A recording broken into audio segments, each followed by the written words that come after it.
Jambo, I'm Dickens Olewe, and this is Kenya Election Watch, a special podcast from the BBC Africa team. He is the man of the moment and has been for months. Ezra Chiloba, the CEO of Kenya's Electoral Commission, has been in the storm since before the August election and after it was annulled by the Supreme Court. I spoke to Mr. Chiloba about, well, everything.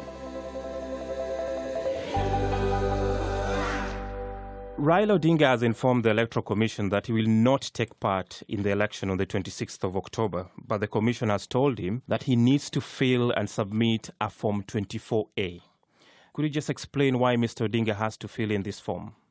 There were issues that the opposition leader raised with the Commission under the umbrella of what he called the minimum demands that he thought the Commission needed to meet before he proceeds for the election. So it's in the course of that process that he declared that he's withdrawing his candidature. He wrote a letter to the Commission, the chairman of the Commission. Our own interpretation then, based on legal counsel, was that there's a certain procedure that has to be followed under the law, and that includes filling what we call Form 24A. Well, he has said that he will not sign and submit this form, so does that mean that he will remain part of your plans for the 26th of October election? Yes, the Commission as a whole met and deliberated the matter and concluded that he will still remain on the ballot, and also added other candidates based on the decision of the High Court. So, in as far as we are concerned, we have 7 candidates so far on the ballot that have been gazetted who will participate in the coming election. You talked about NASA's demands, the so-called irreducible minimums. Mr. Odinga says that because of the IEBC's refusal to meet this demand, that's why he was withdrawing from the race. Now, you have made some concessions in some areas, especially on the oversight of the IT system. But I'm just wondering whether you could tell us what was the deal breaker? What did NASA want that you could not give them? Our negotiations or discussions with the opposition and indeed other players have been back and forth. If you recall that a couple of weeks ago, the Commission went out its way to get all the political leaders to sit together so that we go through bullet by bullet on the issues that were of concern to each party. Unfortunately, most of those meetings have ended up not being very, very constructive, being slow. But that does not mean that the Commission has not responded to some of those critical issues. As early as 22nd of September, the chairperson of the Commission wrote to the opposition, responding bullet by bullet on the 12 points that NASA had raised. And in as far as we are concerned, we said that this what was practical to be undertaken within the short time that we had before the election. And the other things perhaps were for the long term. So, for example, there was the issue of printing of ballot papers. They wanted another company to do that. But the Commission's response was that in as far as the contractual arrangement that exists between IEBC and Olewe, is such that we have 2 years contract. And given the time frame that we were having, it was not possible to actually change from Olewe. Similarly, with the OT Morpho, the company that was supplying us with the technology for the election, NASA demanded that we also do away with that company. But given the complexity and the role of technology in our elections, it wasn't going to be possible to change that within this window that we had to run a fresh election. So those are some of the sticking points that we see that the Commission did not cave in, but provided adequate explanation as to why some things were not possible within the given time frame. The other things that we thought were possible, especially when it comes to the procedure of declaration of results, how to avail the results forms, how to allow access by stakeholders to the ICT system, those we thought could be undertaken within the short term and within the framework provided by the Supreme Court. There were, and we learned this during the challenge in the Supreme Court, that there were some ballot papers that did not have security features. Surely that is inexcusable for the amount of money that was spent to procure the ballot papers. Was that not a good enough reason to rule out the company that supplied the papers for the 8th of August election? I think it's good to provide clarity on that point and facts. The fact is that Alugrea printed ballot papers, results forms, and what we call the register of voters, poll registers. In as far as the records we have are concerned, Alugrea lived up to its contractual obligations. There were no ballot papers that were printed that did not have security features. All ballot papers had security features. All the results forms that we required were printed by Alugrea, and they had all those security features. The issue that emerged during the court proceedings was such that the final results that were presented, some of our officers did not use the papers that were provided for purposes of the results processing, but not on the ballot papers. So it is the results form in some instances that were filed with us at the National Tallying Center that lacked security features. And we've been able to investigate the matter. And what we established is that we did not provide adequate security featured results forms. And during the processing, some of our officers would make mistakes. In the course of making mistakes, they ran out of some of those papers. And it's a matter that we've now been able to address. We are doubling the number of results forms. We are training our officers on how to process results forms, how to print them, how to set the printers. So it would not be proper to say or to suggest that Alugrea printed ballot papers that did not have security features. Just to move on to something that Mr. Odinga has repeatedly said, and I quote, "If you open the servers, you will find that I won the election," end quote. What's your response to this? First of all, I think we know the history of the servers and where the debate is coming from, all the way from the Supreme Court. When the Supreme Court ordered that we open the servers to allow petitioners as well as the respondents to access, we facilitated that process, but we did not have adequate time for that process to be completed.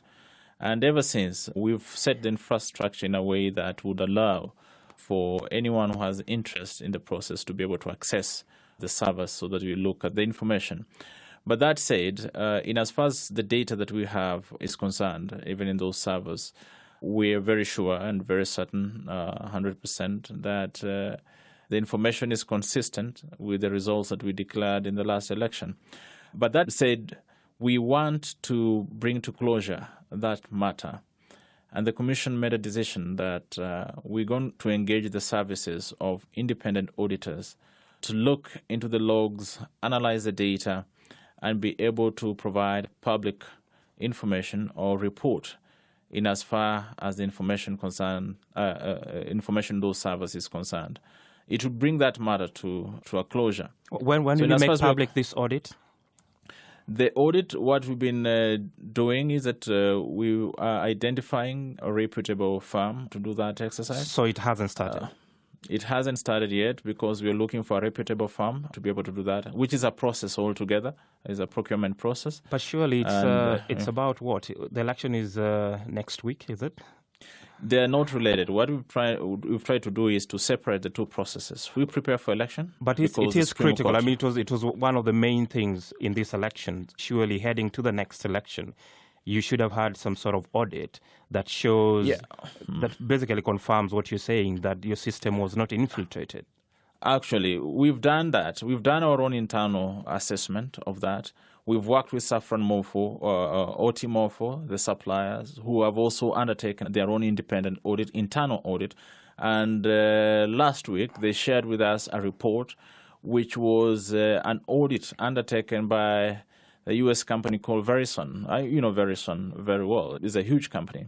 Also undertook an audit confirming that there was nothing indicating that the system was infiltrated. So apart from that, since that was undertaken by Morpho, we thought that we have to also undertake our own independent audit. And all these reports, more or less, are likely to lead to the same conclusion. Now, why we are saying it's a separate process is that we are looking at the next election. We have to prepare the infrastructure for the next election, which we have separated from the existing infrastructure, so that the existing infrastructure more or less remains to be available for audit. Even after the Commission has carried out its own audit, any other person who wants to carry out an audit, it will be available for them. So we're trying to be more practical in this sense.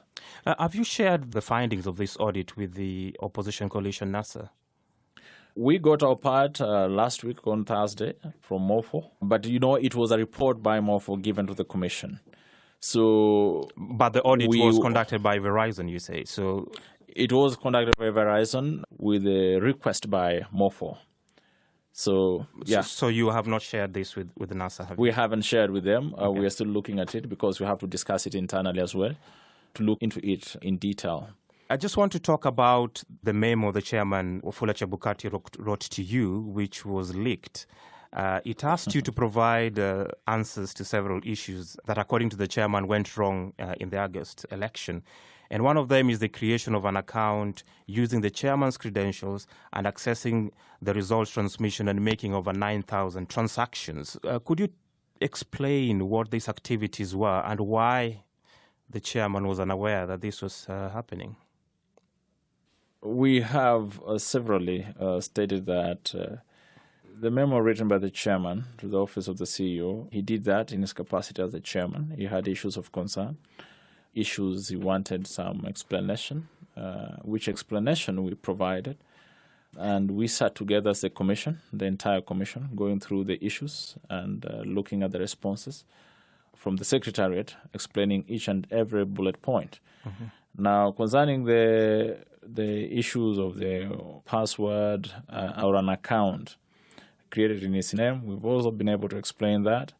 The bottom line is that it was a transactional account. And a transactional account basically meaning you just sitting behind the computer, tracking every transaction that is happening to ensure that as the national returning officer, all these field officers are forwarding their results forms to that particular account. So we had clerks who are seated behind the computers just downloading that information or packaging it in a way that is useful for the process. The chairman's issue here was that an account was set up using his credential and he was unaware. All these clerks that you're talking about, were they using the same account?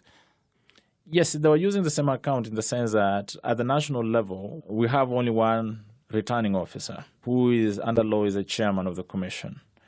And the way the results processing procedure was set up was such that you were going to have two dedicated ICT clerks sitting behind a computer, receiving all these results from the 290 constituencies.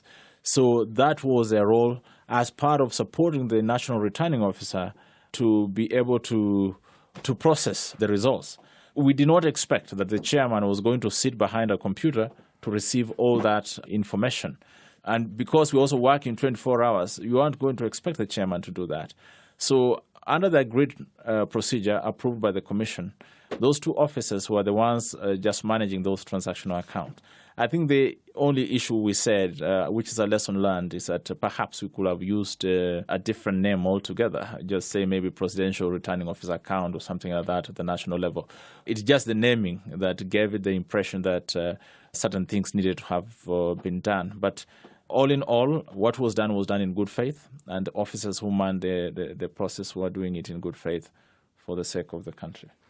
Ezra, could you just tell us whether there is political interference or influence in your work? Are there factions within the commissions doing bidding for both Jubilee and NASA? There has been numerous reports in Kenyan media alluding to a situation within the commission where there seems to be factions, one aligned to NASA coalition, another one aligned to the Jubilee party.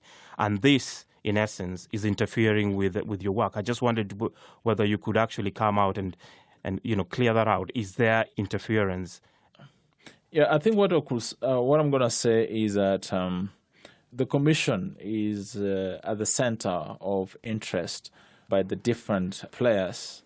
But the only way for us to survive and to be able to carry out our mandate is to, as much as possible, be independent in the way we do our work.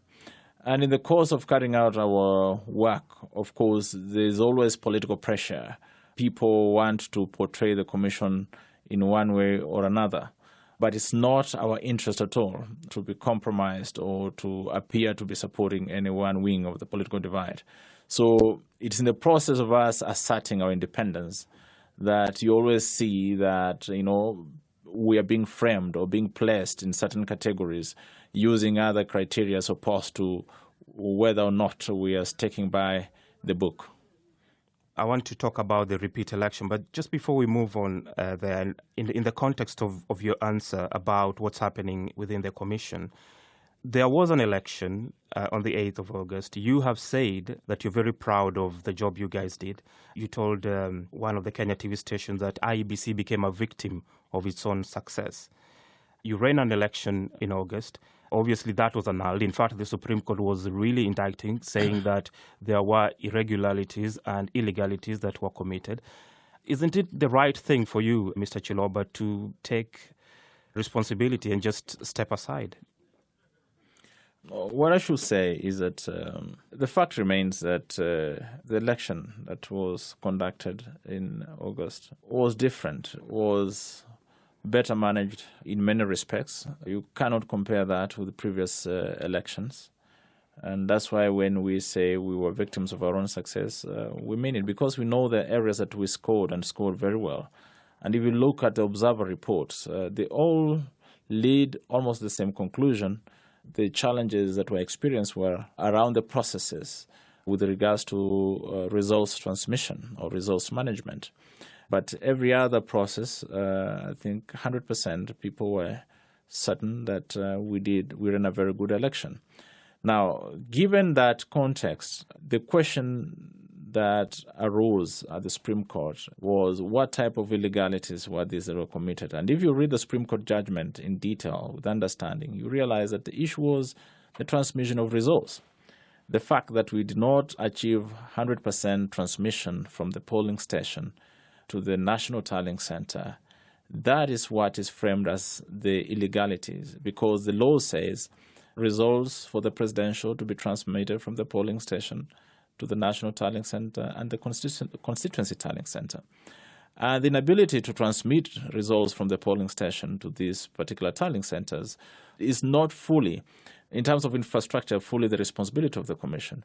We experienced challenges that were beyond the Commission, which was among them inadequate network coverage. And that affected the manner in which the results were transmitted.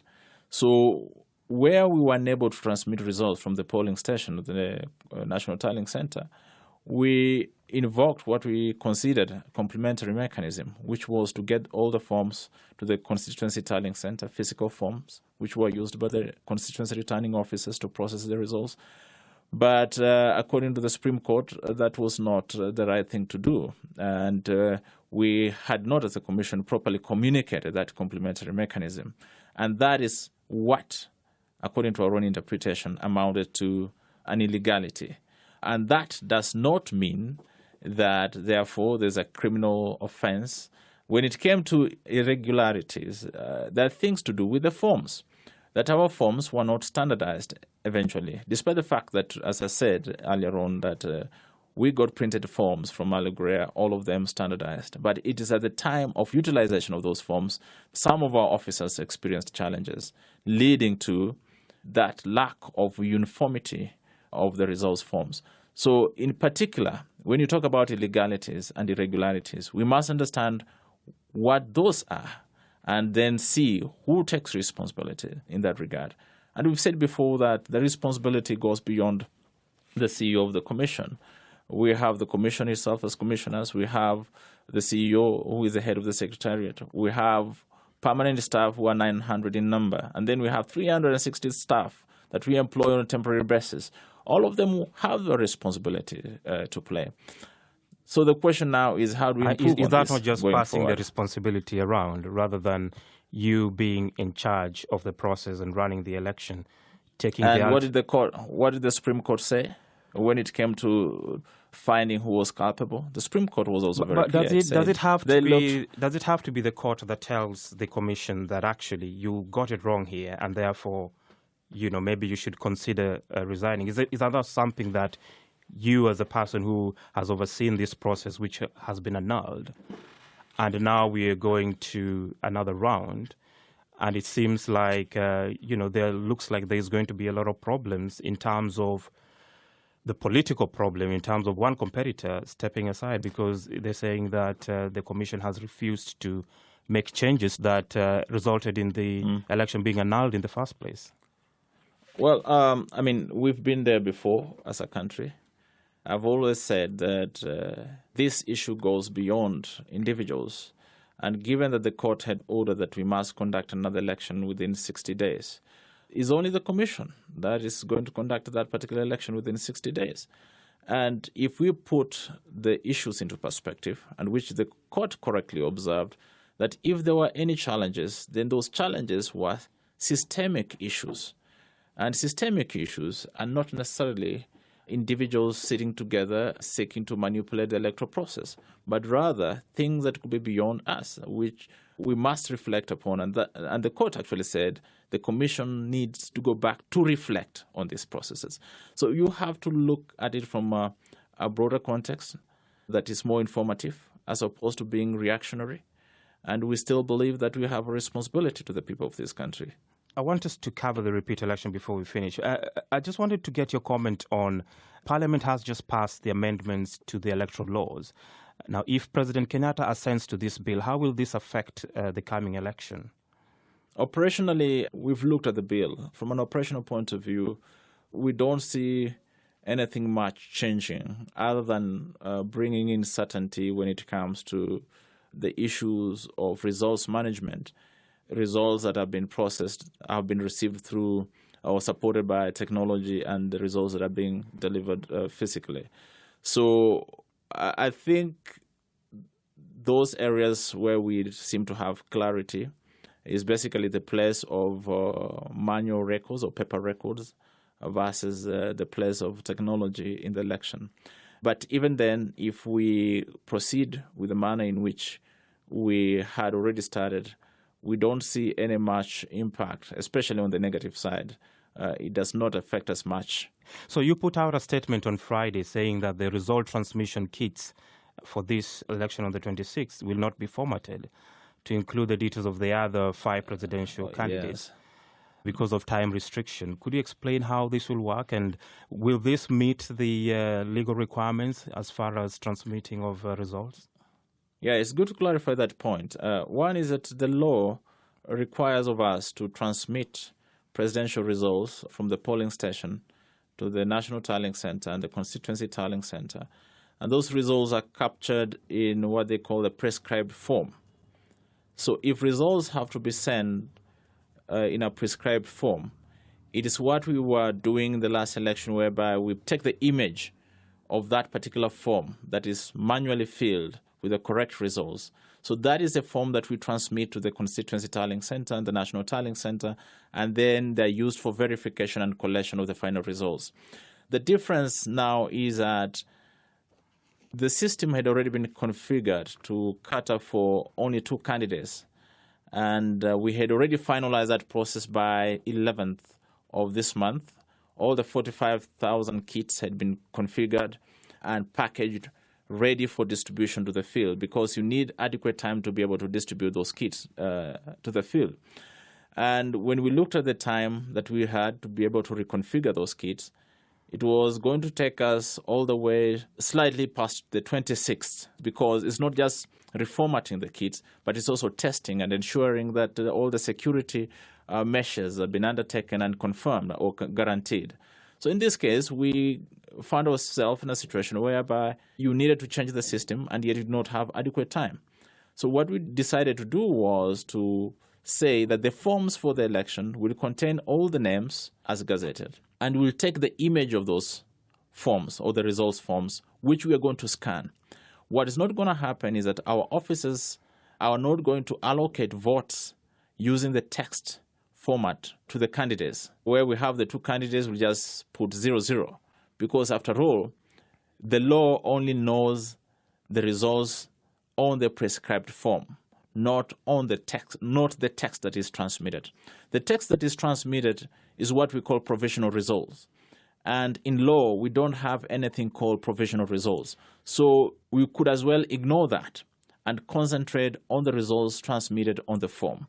Will this meet the legal requirements as far as managing the transmission of results? Because that could also be challenged if you don't manage it right.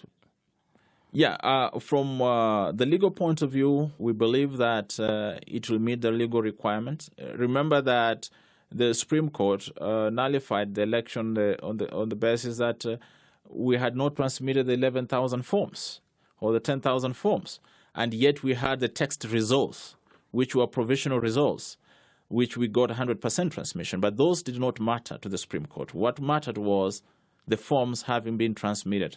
So that is what we're exactly doing in this round. It's also part of the minimum requirements that NASA had actually presented, saying that we do not want the transmission of the text results, only transmit the forms.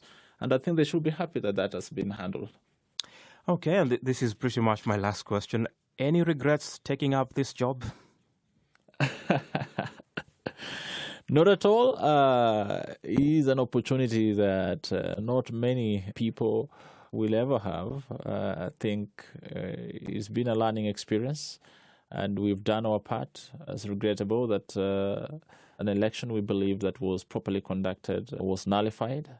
But we've learned our lessons as well. What that means is that the country has set the bar a little bit higher than it was before.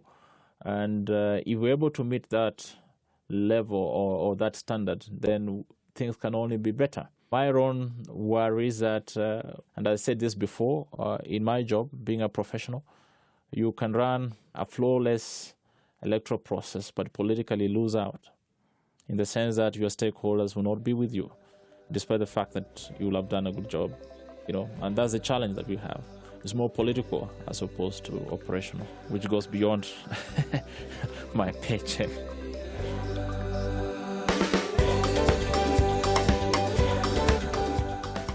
That's the Kenya Election Watch podcast. Remember, we always want to hear from you, so please do send us your questions and comments on Twitter using the hashtag BBCKEWatch. From me for now, asante sana.